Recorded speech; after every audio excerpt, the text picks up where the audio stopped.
दोस्तों इस वीडियो में हम देखने वाले हैं पार्ट बी का यूनिट सेकंड। पार्ट बी का यूनिट 1 हम देख चुके हैं और पार्ट ए के सारे वीडियोस भी प्लेलिस्ट में आप देख लेंगे वहाँ से चैनल पे जाके। आज हम बात करेंगे पार्ट बी के यूनिट सेकंड के बारे में, structure of English language. English language की स्ट्रक्चर किस प्रकार की होती है उस बारे में हम बात करेंगे। इसका पहला इंपॉर्टेंट क्वेश्चन दोस्तों यहाँ पे ये बन जाता है कि how to become a good listener या speaker.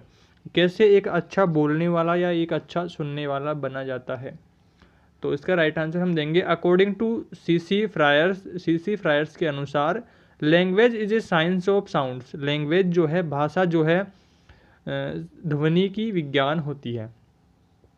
The skill of listening and speaking, the कौशल जो होता है सुनने का और बोलने का कौशल होता है, आर ग्राउप्ड टुगेदर बिकॉज आपस में संबंधित होता है, because they usually function together क्योंकि ये आपस में जुड़ा हुआ होता है। One can not produce the sounds as one has not listen and heared the sound of the language. यानी कि लैंग्वेज का जो कोई साउंड है आप जब बोलोगे तो सुनोगे भी, सुनोगे तो बोलोगे भी। The speech is the language. Language का जो स्पीच है यहाँ पे आप देख रहे होंगे, फर्स्ट लिसन एंड अंडरस्टैंड, पहले आप सुनो और फिर उसे समझो। वाट इज स्पोकन, क्या बोला गया है, and then try to speak clearly and correctly. और पहले तो आपको सुनना है और समझना है कि क्या बोला गया है, और फिर उसके बाद आपको ट्राई करना है स्पीक यानी कि बोलने का, क्लियरली एंड करेक्टली यानी कि साफ शब्दों में और स्पष्ट शब्दों में। अगला इंपॉर्टेंट क्वेश्चन हम यहाँ पे देखेंगे, what is the difference between vowel sounds and consonant sounds. स्वर में और व्यंजन ध्वनियों में क्या अंतर होता है, तो हम यहाँ पे देखेंगे। पहले देखते हैं वोवेल साउंड्स। तो vowel sounds are in 20 in numbers, है ना। और कॉन्सोनेंट साउंड्स होते हैं, कॉन्सोनेंट साउंड्स आर इन 24 यानी कि 24 इन नंबर्स। दूसरा डिफरेंस है, they are divisible into monophthongs and diphthongs. Monophthongs का मतलब होता है स्वर और डिप्थोंग्स का मतलब होता है द्विस्वर। और they are not divisible as is. और ये कॉन्सोनेंट साउंड्स जो होते हैं वो एक स्वर और द्विस्वर में विभाजित नहीं होते हैं। तीसरा जो है, their symbols are different to learn. Vowel sounds के जो सिंबल होते हैं वो सीखने में या समझने में काफ़ी डिफरेंट होते हैं, काफ़ी मुश्किल उन्हें समझने में आती है। जबकि कॉन्सोनेंट साउंड्स जो होते हैं वे बहुत इजी होते हैं सीखने समझने की दृष्टि से। अगला हम बात करें, they help in pronouncing consonant sounds in their complete form. जो कॉन्सोनेंट की फॉर्म होती है उसको कंप्लीट करने में वोवेल साउंड्स हेल्प करते हैं, जिससे कॉन्सोनेंट की जो लाइन होती है, फॉर्म होती है, वो कंप्लीट हो जाती है। और दूसरी तरफ हम कॉन्सोनेंट साउंड्स में देखें तो कॉन्सोनेंट साउंड्स के साथ जुड़ करके वोवेल साउंड्स जो होते हैं अपना सेंटेंस पूरा करते हैं। अगला इंपॉर्टेंट क्वेश्चन हम यहाँ पे देखेंगे, right the difference between monophthongs and diphthong sounds. यानी कि एक स्वर और द्विस्वर में क्या डिफरेंस है हम यहाँ पे देखेंगे। तो मोनोफ्थोंग्स देखते हैं पहले। तो monophthongs is a pure vowel sound, यह एक स्पष्ट स्वर है। दूसरा है, it is a single vowel sound, यह एक इकलौता या हम कह सकते हैं एक स्वर ध्वनि है। नंबर 3 पर है, the it comes out of the mouth without facing any obstacles like teeth, jaws, lips और प्लेट्स आदि से बिना टकराए ये जो मोनोफ्थोंग्स साउंड्स होते हैं ये बाहर आते हैं एक स्वर वाले। और हम बात करें डिप्थोंग्स साउंड्स की, तो diphthongs is a combination of 2 और मोर देन 2 वोवेल साउंड्स। 2 या 2 से अधिक स्वर ध्वनियों के जो मिलान से डिप्थोंग्स का निर्माण होता है। और नंबर 2 पर हम यहाँ बात करेंगे, it is A mixed vowel sound, यह एक मिक्सचर होता है यानी कि 2 या 2 से अधिक इसमें वोवेल साउंड्स मिले हुए होते हैं। नंबर 3 पर हम बात करें तो it also comes out of the mouth without facing any obstacles but one vowel sound jumps over the other so quickly that it appears like a single vowel sound. मतलब कि जब 2 वोवेल साउंड्स को एक साथ बोला जाता है तो एक साइलेंट हो जाता है और सिर्फ एक की ही आवाज़ बाहर हमें सुनाई देती है। That is why it is also called a glider या साउंड, जिसे आल्सो हम एक साउंड कहा जाता है। अगला प्रश्न दोस्तों यहाँ पे हम देखेंगे क्वेश्चन नंबर 4, जिसमें दोस्तों हमें तीन टॉपिक्स पढ़ने हैं। कंपाउंड सेंटेंसेस, दूसरा है कॉम्प्लेक्स सेंटेंसेस और तीसरा है कंपाउंड कॉम्प्लेक्स सेंटेंसेस। इनका दोस्तों एक प्रश्न भी पूरा यहाँ पे आ सकता है 6 नंबर का, या फिर आपके छोटा प्रश्न यानी कि एक सिंपली कंपाउंड सेंटेंसेस के बारे में पूछ ले, या फिर कॉम्प्लेक्स के बारे में पूछ ले, या फिर आपके कंपाउंड कॉम्प्लेक्स दोनों के बारे में पूछ ले। तो इम्पोर्टेंट है, तो आपको इससे भी ज़रूर देखना है। कंपाउंड सेंटेंसेस का अर्थ होता है यौगिक वाक्य।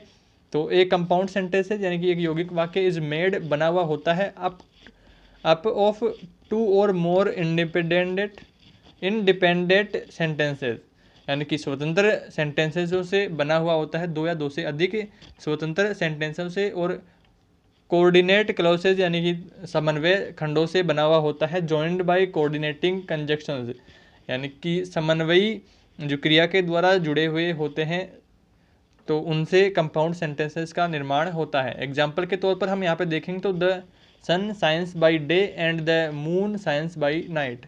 जो सूर्य होता है वो दिन में चमकता है और चंद्रमा होता है वो रात को। He was in bad health and so he could not work. उसकी तबीयत खराब है या हालत ख़राब है तो वह काम नहीं कर सकता।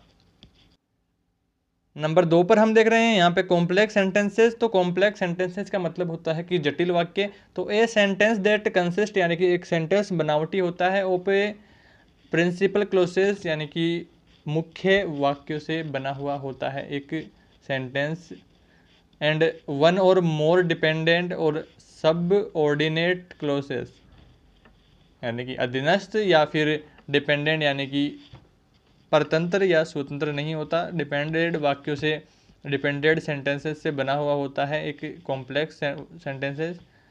Depending on it is a complex sentences, जिसे हम कॉम्प्लेक्स सेंटेंस कहा जाता है, जटिल वाक्य कहा जाता है। जो अधीनस्थ क्लोसेस यानी कि अधीनस्थ खंडों से बना हुआ होता है उसे जटिल वाक्य कहा जाता है।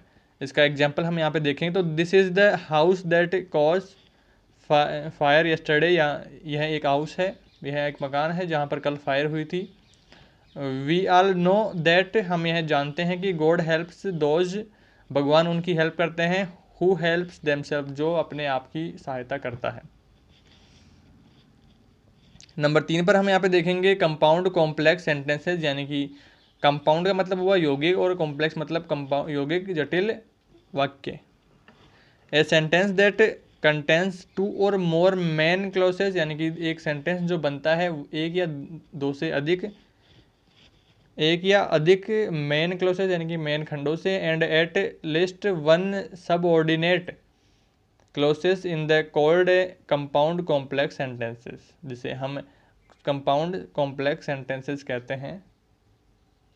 सब ऑर्डिनेट यानी कि छोटे समन्वय वाक्यों से, समन्वय खंडों से बना हुआ होता है। एग्जाम्पल हम यहाँ पे देखें यहाँ पे तो I knew that he was ill, मुझे पता है वह बीमार है, but I did not know that he suffered from cancer, but मुझे पता नहीं था कि वह कैंसर से पीड़ित है। While the teacher played badminton the boys sang and the girls danced, जब टीचर बैडमिंटन खेल रहा था, बॉयज़ गाना गा रहे थे और गर्ल्स डांस कर रही थी। अगला इंपॉर्टेंट क्वेश्चन हम यहाँ पे देखेंगे, question number 5, what do you mean by quantified. Quantified से आप क्या समझते हैं? क्वांटिफाइड का अर्थ यहाँ पे हम लेंगे परिणामकों, और इसका राइट आंसर हम देखेंगे क्वांटिफाइड यानी कि परिणामकों are the words that refer to the quantity of things, यानी कि चीज़ों की जो मात्रा पर निर्भर करता है। They are usually placed before uncountable nouns, यानी कि जिनकी काउंटिंग नहीं की जाती है, जिन्हें नाप नहीं सकते, उन संख्याओं के आगे उनका यूज किया जाता है बिफोर यानी पहले। तो द क्वांटिफायर्स यानी कि द परिणामों को आर यहाँ पे है लिटिल यानी कि थोड़ा, ए लिटिल यानी कि थोड़ा, द लिटिल यानी कि थोड़ा, और मच यानी बहुत, ए लॉट ऑफ यानी कि बहुत, एनी यानी कोई, मैनी यानी बहुत, नो यानी नहीं, ईटीसी यानी कि और भी एग्जाम्पल यहाँ पे हम दे सकते हैं यहाँ से। तो इस तरह से आपको इसका राइट आंसर दे देना है। अगला इंपॉर्टेंट क्वेश्चन हम यहाँ पे देख रहे हैं, what do you know about linking words. Words को लिंक करने में आप क्या समझते हैं, किस प्रकार से उन्हें लिंक किया जाता है। तो linking words are those words linking word उन्हें कहा जाता है जो दैट टू सेंटेंसेज और टू क्लॉसेस, यानी कि जो दो खंड या फिर दो वाक्य को आपस में जब जोड़ा जाता है टुगेदर, तब लिंकिंग वर्ड्स बनता है। तो एग्जाम्पल के तौर पर किस किस से जोड़ते हैं? बिकॉज से जोड़ते हैं, एज से जोड़ते हैं, सो से जोड़ते हैं, सिंस से जोड़ते हैं, टफ से जोड़ते हैं, वाइल से जोड़ते हैं और अनटिल से जोड़ते हैं और ईटीसी, यानी कि और भी काफ़ी ऐसे सेंटेंसेस हैं जिनसे हम सेंटेंसेस को या फिर क्लोसेस को जोड़ते हैं। तो इस तरह से दोस्तों आपको सेकेंड यूनिट में लिख देना है। सारे जो इंपॉर्टेंट क्वेश्चंस थे मैंने आपके लिए करवा दिए हैं। इनकी पीडीएफ आपको डिस्क्रिप्शन में लिंक मिल जाएगा, वहाँ से आप इनकी पीडीएफ डाउनलोड कर सकते हैं। चैनल पर नए हैं तो आपको लाइक शेयर सब्सक्राइब करने के साथ साथ अपने उन फ्रेंड्स को शेयर कर देना है जिन तक अभी तक हमारा वीडियो नहीं पहुँचा है, और वीडियो को लाइक ज़रूर करना है। तो जल्द मिलते हैं अगले यूनिट के साथ।